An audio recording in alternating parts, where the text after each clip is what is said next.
Hello and welcome to this week's episode of GIANT's Healthy Innovators Live TV. My name is Barry Shrier and I'm your host. Every week we bring you episodes that are recorded with people from around the world that are leading innovators and experts in the development of new technologies and innovative solutions to address some of the world's leading problems and social challenges in healthcare. I'm Barry Shrier from GIANT Health. I'd like to remind everybody, if you like these episodes, please click on the like button and please subscribe to these videos. That will help us to help you. To begin with, we'd like to thank our many thousands of viewers and listeners from around the world. We love serving you and we love bringing to you all of the latest innovations and interesting content in the world of healthcare and tech and innovation. And we're grateful for your subscriptions. We'd also like to thank some of our sponsors. GIANT Health is sponsored by Mindwave, and we have the team from Mindwave here together today, so you'll hear more about that. Thank you very much to Mindwave. Really grateful for your valuable support. We're also supported by Vodafone Business and McKinsey and a range of other very interesting, dynamic healthcare and technology businesses from around the world. Thank you to all of our sponsors. And we also wish to invite and remind all of our listeners. This year, the GIANT Health event is the 6th to the 7th of December in London, England. So please go to our website, www.giant.health, to learn more about that. If you work directly as a healthcare worker, you can come to the GIANT Health event, which is called Europe's largest, most valuable festival of healthcare, tech, and innovation, for free. So please go to the website and we look forward to meeting you. Once again, today we have the team from Mindwave. Hello, Kumar, and hello, Katie and Diana. Great to see you guys. Thank you very much for joining us. Hi, great to be here, Barry. So to begin with, we'll ask the three of you just to introduce yourselves very briefly. So Kumar, just if you can start, please. Hi, I'm Kumar Jacob. I'm the founder and CEO of Mindwave. Excellent. And very briefly, just a sentence or two, please, Kumar, about your background to help everyone understand where you've come from. Yes, in terms of technology, I started out in computer games. I was in games for about 20 odd years. Wow. And I was on the boards of various organizations, including a non-executive director of NHS Trust. Excellent. And in a way, Mindwave is the combination of technology, user-centered design from the game side of things, and my knowledge and trying to apply those things by building applications in healthcare. Brilliant. Oh, excellent. Extremely interesting. Looking forward to our conversation. And Diana, hello. If you can introduce yourself, please, briefly. Sure, I'm Diana Pulikorden and I am the product manager at Mindwave. So previously I've worked with sort of clinical trials, the patient custom outcomes, questionnaires, building those and developing them within a clinical setting. Kumar gave me the opportunity to move over to a more sort of dynamic in terms of healthcare and how looking at the MAIA product in-house and how we can kind of build that and build partnerships across the board to improve better user experience. Oh, superb. Thank you very much. And hi, Katie. Good afternoon. If you could introduce yourself to us, please, briefly. Sure. I'm Katie Edwards. I'm Director of Operations at Mindwave. So prior to joining Mindwave, I'd done a range of sort of freelance business support roles, primarily within healthcare for a couple of years. And I actually joined Mindwave temporarily for 8 weeks to fill a gap.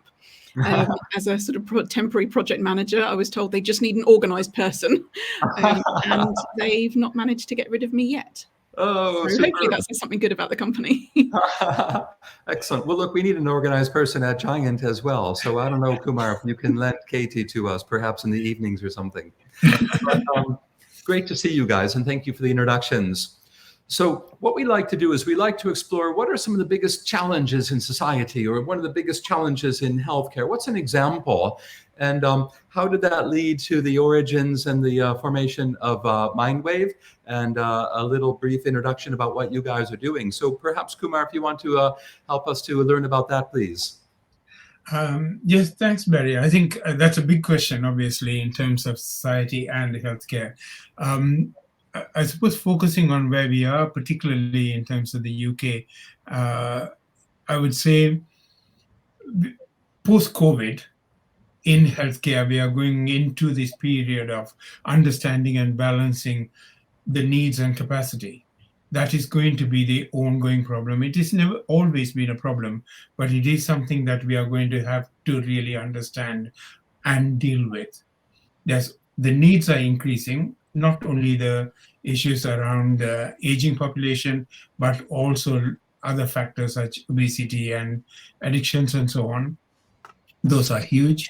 But capacity is going to be very, very difficult with cost of living and other factors going to affect as to how much budget there can be. Even if a few more billions can be brought in, that's going to be eaten up by inflation. So very, very challenging time indeed in terms of that balancing. And it is very clear that digital health can help in this situation. Very much so in terms of the individuals, patients, but also system. Sure. And actually on both sides, in terms of creating capacity, but also reducing the demand for face-to-face and in situ in a building delivery of service. Digital health really comes in that way, and hopefully over the next 30 minutes, we can explore that a bit more. Absolutely. So specifically, Kumar, how did Mindwave actually come about? What led to the start of it? I suppose it was an age at which I should have been thinking about my pension and retiring. But I sort of, in my late 50s, decided that I would bring together the sort of experience in games in terms of technology, particularly the front-end design, user-centered design, Yes. the user experience, with some of the needs that were rising within healthcare. And particularly started working on what was then called personal health records. And of course, over the last 7 years that we have been around, Right. that has now become known as patient engagement portals, I suppose, where patients can come in and have various things in terms of transactions, Yes. appointments and so on, but also information and data sharing, messaging and communication. So all of these can be brought into a portal. And that's what we started doing. But of course, like any company, you do what you can to stay in business. Of course. Did a lot of design and development. Yes. I think that's what I was doing when I first met you, Barry, about 7 years ago. Absolutely. We were a small team near Spitalfields, I think. Yes. And now we have grown to be a 100-person team based here in London and in Pondicherry in South India. Excellent. Excellent. Well, congratulations on what you've accomplished already. Very, very impressive. And it's such an exciting and interesting origin story. So thanks again, Kumar, for sharing. I mean, in general, obviously, I think most of our listeners are aware of the fact that the digital health industry is rapidly evolving and expanding, of course. Katie, what are some of the biggest successes that you guys have had at Mindwave so far? Yeah, I mean, there's one very specific one was so South London and Maudsley, who are a mental health trust in Southeast London, they were the first trust that we were working with. So when I first joined 6 years ago, they were our first personal health record that we were working on. And one of the big successes with them was as the pandemic started, because they already had an existing portal, we were able to work with them so they could pivot very, very rapidly to incorporate video consultations. Where for some organizations, they were having to kind of start from scratch and right, how are we going to do this? You know, we can't have people coming in. They already had a platform. We found a really simple way for them to get links in there, and people could launch their video consultations directly from within the patient engagement portal, which was a really simple, really easy success in a lot of ways, but had a lot of impact.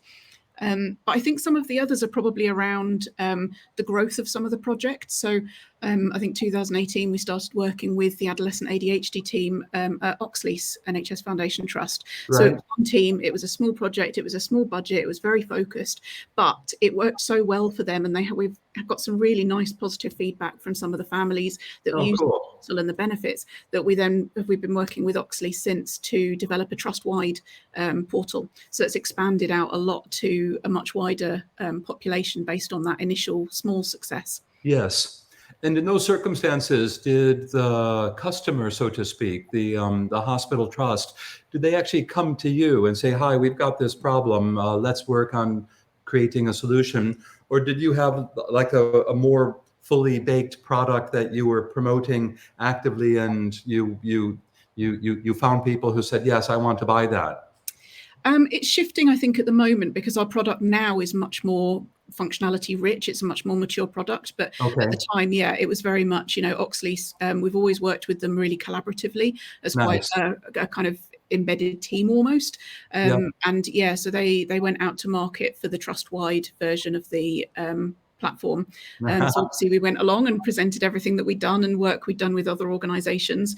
Yes. And I suppose the key thing to say for anyone that doesn't know, from the very start, Kumar's approach was that, this needed to be to benefit the NHS. So we're very much a company with a social conscience. It's open source. So all of the work that we did with SLAM in the very early days, that's there. It's available for other trusts to use. So we did already have a basis. We weren't starting from scratch with Oxley's, but there was an awful lot of more development, more features, bespoking some of those features, pushing them a bit further that we've done with them and with the other organizations we're working with. Yes. Yeah. Excellent. No, absolutely superb. Let's take a step back very briefly, please, and talk about the patient engagement portal. You guys refer to it as the MAIA, don't you? So, Kumar, could you explain very, very briefly, just a brief introduction, what is your patient engagement portal? What is the MAIA? Yes, as I say, it evolved from our original PHR, so patient health records. We call it MAIA. But as Katie explained, we work with each trust differently and have developed whatever they needed to solve their problems. Right. But essentially, over a period, these have all coalesced into a product. So I suppose we have, as a company, evolved from a much more service-oriented company to more and more product-based company. Okay. Which also reflects the needs of the NHS at the moment. So MAIA is our product, but each one's implementation is very personal to them. Okay. So it will be very much personalized to what they need. Yes. To the sort of the needs of their local population, the local priorities according to their current budgetary or clinical needs. Sure. And I think in terms of the detail, probably best if Diana can explain what MAIA actually has rather than myself go into it. Absolutely. Yeah. Diana, thank you. We'd love to hear more about it. And of course, not only, what are the features, not only a description of it, but what value is it offering? Sure. So MAIA, the way, as just to echo what Katie and Kumar said, in terms of how MAIA was developed and is currently going into the pipeline and going into future development, is sort of that approach of open source development, which means that once we develop a feature or functionality, that can then transfer or transition across our existing clients as well as new clients that are coming on board. Nice. So the way we sort of do that, and this can be done to scale. So the idea is that there's some basic functionalities. Example, the appointments. So we have appointment management system in there where you can sort of view your appointments, amend and change them. But how that amend and change happens depends on the client. It depends on the NHS trust and their processes. So we do adapt it according to the needs of the trust. So that's where sort of we give that flexibility and allow that for the trust to then dictate how they want to do that. So we work very collaboratively with the trust to have those functionality in place, and across. So we do have a couple of functionalities within the current MAIA platform. So whether it's sort of a personalized resource, again, this is targeted to, it can be geolocations, it can be certain diagnosis or treatments that the user is having, or service as well. So these are very targeted resources to a particular group or trust. So and within that context, we also then, with the final product, the UI side of things, it is co-designed. So we do have sort of user groups that we kind of do workshops with. We have one-to-ones and focus groups to allow and interact with, the certain groups of users. So if we are targeting older mental health, we have user groups for older mental health users. We'll bring them on board, kind of do some workshops with them, and give them an idea of what the portal, what we're trying to achieve, and how we can do that with that. And also the whole piece around accessibility. Yes. Again, we do adhere to that as well, to the WCAG standards. So we make sure that all our portals across the board are accessible to each of the user needs as well. So it does look at a broad spectrum Sure. of features and functionalities, but essentially that's the value that we kind of provide to essentially our clients as well as the users. Yeah, exactly. Very, very interesting. Could you guys elaborate a little bit more in terms of who you're working with, examples of partners, and what's the immediate opportunity in terms of broadening out? What's the target audience, and who do you envision will be additional new customers coming up? Yeah. So we work with NHS organizations. So we currently work only in England. So NHS organizations in England, trust Right. and regional bodies. Of course, these are now the integrated care systems, ICSs. Yes. We are the regional portal provider for 2 regions now. And those are going into the fully live period right now. So Mhm. they are very much there and will be used by or available to quite a few 100,000 citizens in those regions. Where we see the expansion, I suppose, with the NHS reorganization into ICSs, that's where we see it, because much of the prioritization of care is going to come from as well as the budgets from ICSs. So that's where we would see that. But the portal itself is adaptable to a smaller patient group. So that Right. could be a specialist hospital or specialist caregiver. And whether it can be from the transactional side to resources to messaging, it can be modularized. It's built in a modular way. So we can just deploy one module to help one particular service get the digital side off the ground. And whether it is towards them managing their demand, whether it's towards managing things in such a way that their waiting list people are managed by giving them more resources, questionnaires, Yes. various things before they are brought in. So you don't need to bring people in to get them to fill in a 3-page questionnaire. You can use our portal to do that and to give them something to keep doing before they are brought in for a face-to-face appointment. So Right. these are the areas where we would expect for our product to be expanding into in the next year. Okay. Yeah. Fabulous. We've heard some announcements and seen in the news about the collaboration with Alder Hey. Is that right? Could you tell us a little bit about how that came about and what's the nature of that partnership? Yes, it's an exciting development for us. Alder Hey, as you may know, Barry, have really good innovation center. I think you also have worked with them. That's right. Yes. And they put together a project together with Microsoft to be able to bring data in from remote monitoring tools to be normalized in a way to be made available to the clinicians when they need it. So they created a partnership, and we were very privileged and thrilled to be part of that. Was a Alder Hey Microsoft Mindwave collaboration. We provided the developers to be able to do a proof of concept with that data. So we have built data engine to Okay. be able to manipulate the data that is coming in using FHIR standards and, of course, Microsoft products and standards to be able to put that out there to the clinicians. This has been a piece of work that has been carried out over the last 9 months, and we will be going live with various departments in the near future. Are you guys live with Alder Hey right now or not? Not yet. It's still as a proof of concept. in Nice. Alder Hey. Yes. And of course, following on that, we are now a formal collaborator with Alder Hey, which is very thrilling for us as a company.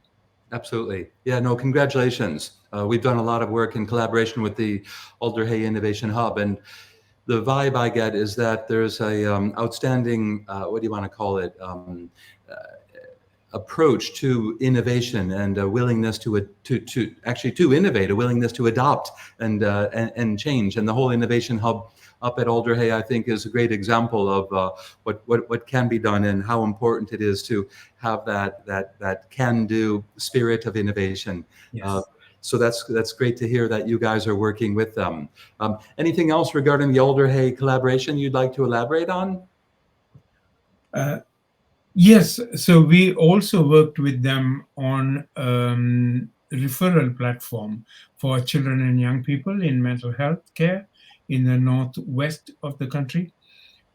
And that itself is now being developed further so that that can be taken to other parts of the country. So we are already in discussions with 2 or 3 other regions. And we are doing that as a joint exercise. So Alder Hey, as you have already mentioned, Barry, Alder Hey are very innovative in their thinking as well as Yes. to how to take this forward. So Yeah. rather than seeing it as something they have developed with us, and Katie was actually the person responsible for doing it on our side. And as has been mentioned, very, very much co-designed with children. The design is as the children wanted it. The user journey is as the clinicians and children wanted it. Okay. And therefore, we are now in a position to have a very strong platform, Yes. which enables referrals to be done in a very easy, simple manner, but very targeted as to the services that are provided. And now we have a product that Diana will now be responsible for as product manager to take it to other parts of the country. Right.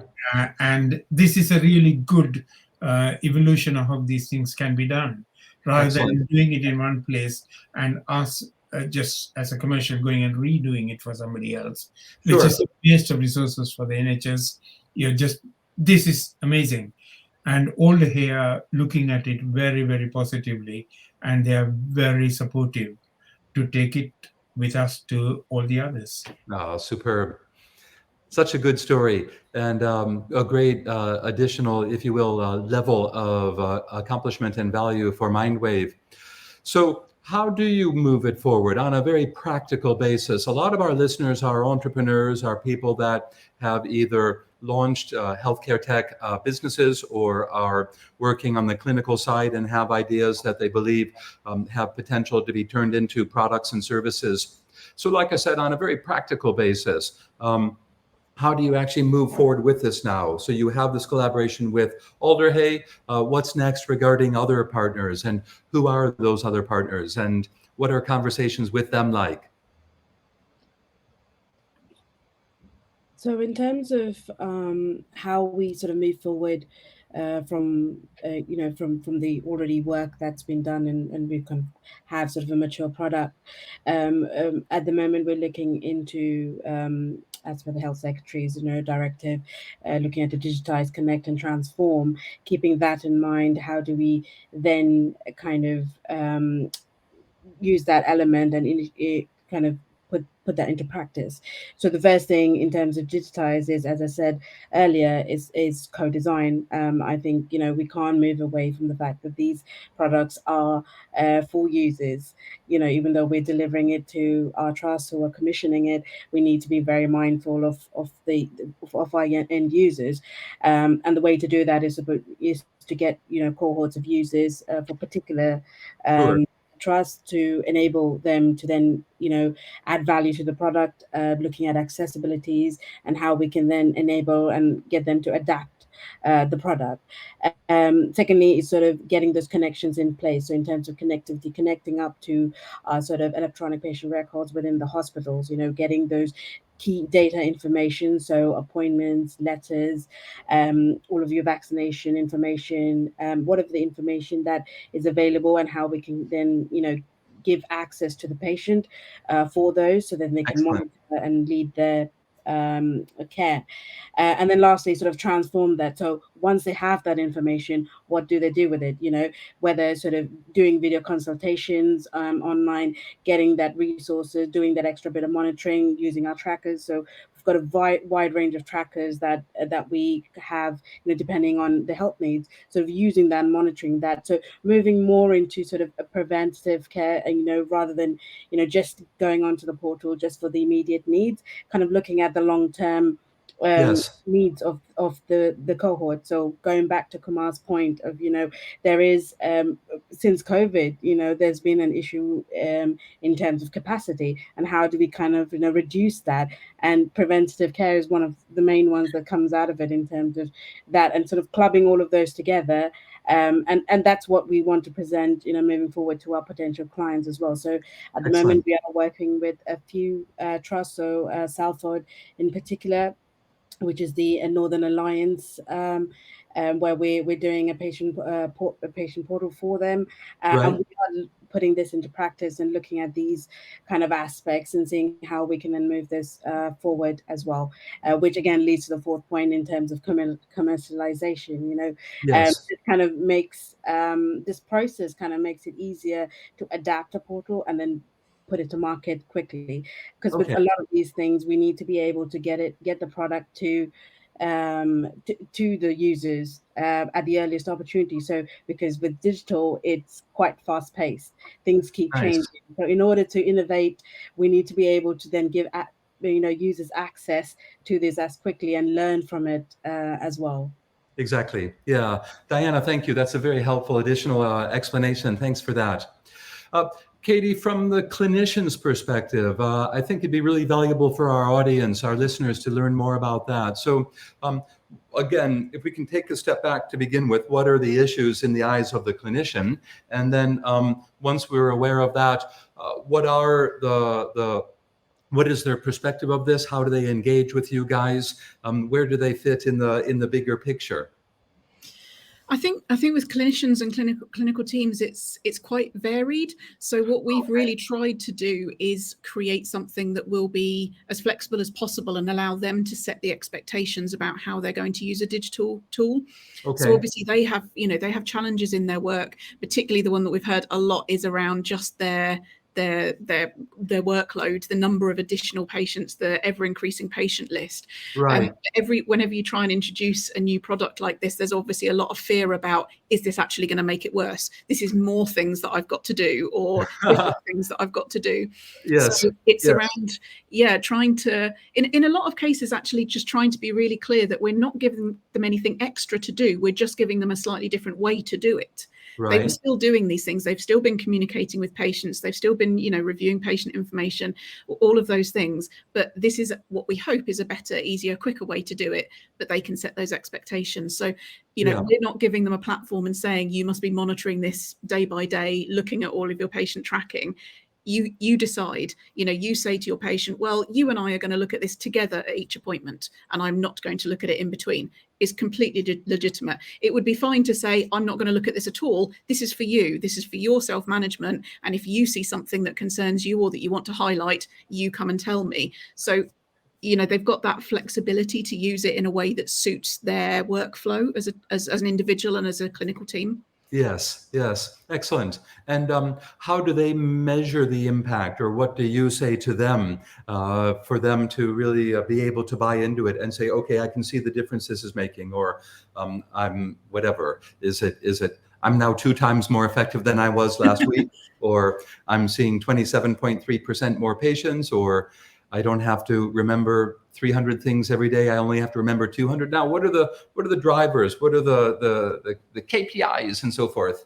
Yeah, I mean, I think sometimes that sort of thing gets highlighted more when something goes wrong. So I will say it wasn't a problem on our side. It was a separate issue. But at one point, one of the systems was down briefly, and they realised, because the number of phone calls they were suddenly getting absolutely skyrocketed. Oh, wow. Because previously people could log in and they could see this and they could see that and they could send a quick message. And suddenly when that wasn't working, they really saw the impact when it wasn't there for them. Yeah. Well, that's interesting. I mean, that's in and of itself a performance indicator, isn't it? Yeah, and I think it's a difficult one sometimes with the clinicians, because I think it takes a little bit more time. But over time, the impact really is about them being able to manage their workload more proactively, and it's sort of needs based, rather than in the, I was going to say in the old days, that sounds bad, but the traditional kind of measure would be, you've been diagnosed with this thing, you have an appointment every 6 months to check in. Yes. Whereas now they've got the opportunity to do an online questionnaire, or send a couple of messages, or look at some tracking and go, actually, you seem fine, do you want to come in? No, not particularly. Great, well, we'll see you in a different, and that Exactly. frees up Yeah. a slot, or however many slots. Obviously it takes a bit of time for you to really be able to kind of measure the impact of that. You Yes. probably need a minimum of 12 months of seeing that. Yeah. But yeah, there's a lot of different ways it can kind of impact the team, I think. Excellent. Yeah, I know that's really, really interesting. Hey, well, look, this is so clever, you guys, of what you've been creating so far, and very, very proud to be learning more about it. I'm sorry to say we don't have too much more time, but happy to discuss for a little bit longer. Kumar, could you comment on the overall direction that you see the business going, and the development of your products and services? Where would you guys like to be, for example, 5 years? What would the definition of that future look like? I think I will, substance of the answer I will pass on to my much younger colleagues, because in 5 years' time I won't be running the company, Barry. It will be up to my colleagues as to what they will be doing. So Right. Katie can start getting ready to answer that question. I would say yes. On a personal point of view, I would be heading towards the exit. But from a company point of view, from strength to strength, we have grown hugely in the last 3 years. Nice. Both mainly because we have always been ready to take opportunities as they came along. So whether it was the global digital exemplar funding, or whether it was as a consequence of COVID, the increased demand for digital health. Yes. I Yes. think our next growth will be in terms of consolidating the products. Right. As Diana has outlined, so it will be our products being taken to market. That, of course, allows us to grow geographically. Okay. So I think I would say, we have discussed this before, we will be expanding more within the UK. And then, of course, it'll be natural to go UK and Ireland and teeny bits of Europe. Sure. But we do see, and I think it's something that's been mentioned so often in the last 10 or 11 days, we see ourselves doing a lot more in the Commonwealth. For us, that's much more of a natural market expansion in terms of our products, because of the health systems and language and various things. So that's the way we would expect to be seeing, not going to the US or anything like that. That will be a different market proposition. But Commonwealth is a very good market proposition for us. Yes. And we'll be going that way. What is it? That's very interesting to hear. What is it about the Commonwealth which, what do you want to call it, facilitates your expansion, where it is perhaps not facilitated so smoothly or effectively outside of the Commonwealth? I suppose, two, if we were to divide the Commonwealth into the traditional old Commonwealth and new Commonwealth, the old Commonwealth countries, Australia, Canada, New Zealand, and so on, do have very similar healthcare systems. So what we have would fit in to those systems quite easily. And with the older Commonwealth countries, they are leapfrogging into the digital age. So we would be able to support them into that fast expansion to digital age. And what we bring from a product point of view is the modularity. Therefore, it's not one big product that has to go in whole. It can fit in with whatever the local needs are. The other is, ours is more of a facilitator of an ecosystem.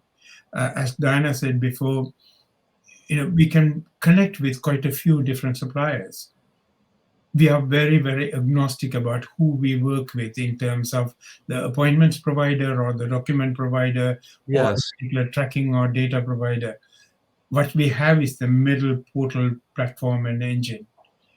And even things that we have something, if somebody else has got a better version, we have connected with them. Okay. We are quite easy and collaborative in our approach.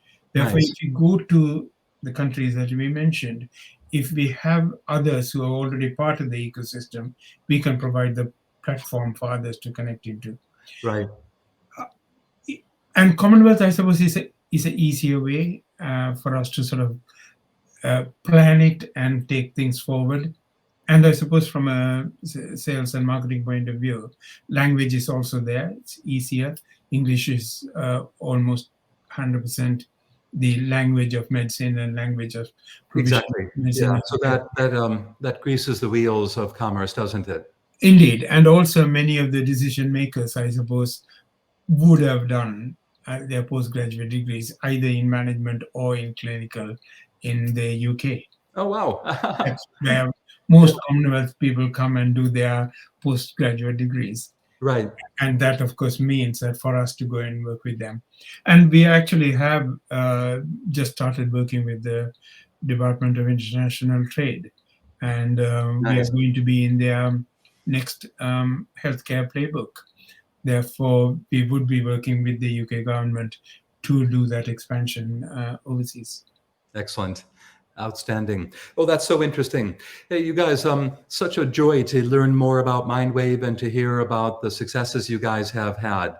And like I said, I'd love to, I wish we were in, I don't know, I wish we were in a beer garden in a pub and we could just have another pint and talk about this for another hour or two. It's just so interesting.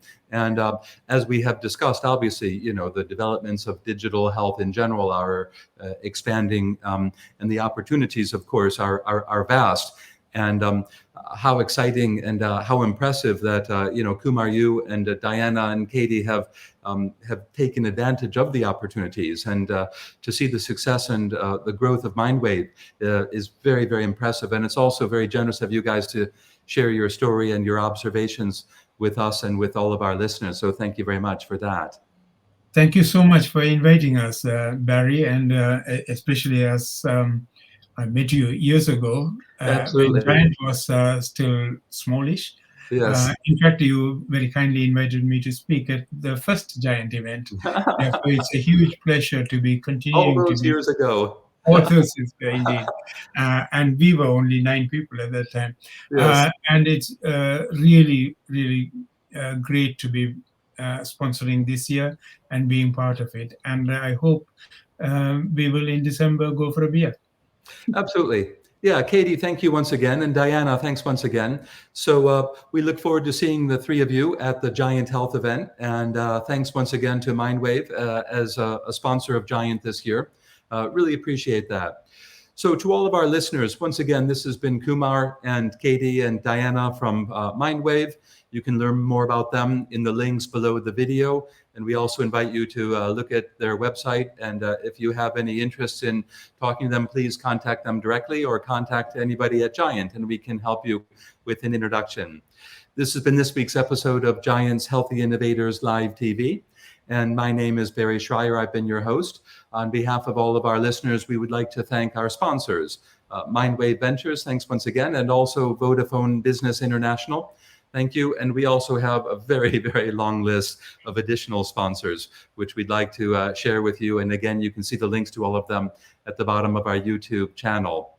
So thanks to everybody. We invite all of our listeners, once again, please, to like these episodes and to subscribe to our channel.